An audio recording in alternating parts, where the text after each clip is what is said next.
কামপুৰ বৈঠালাংশৰ উত্তৰ পূব পৰিষদৰ পথত এটা আঘাতপ্ৰাপ্ত বনৰীয়া হাতীৰ মুক্ত বিচৰণক লৈ আতংকিত হৈ পৰিছে স্থানীয় ৰাইজ।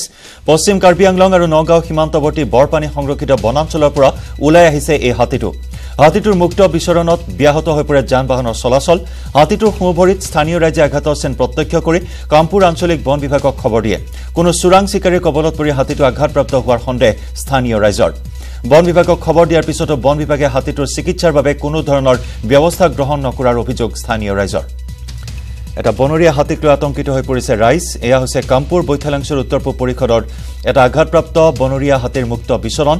পশ্চিম কাৰ্বি আংলং আৰু নগাঁও সীমান্তৱৰ্তী বৰপানী সংৰক্ষিত বনাঞ্চলৰ পৰা ওলাই আহিছে হাতীটো। হাতীটোৰ মুক্ত বিচৰণত ব্যাহত হৈ পৰিছে যান-বাহনৰ চলাচলো।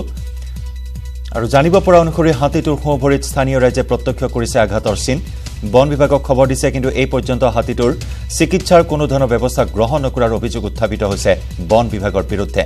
আঘাতপ্ৰাপ্ত হাতীটোৱে যন্ত্ৰণাত ছটফটাই আছে ঘাইপথত।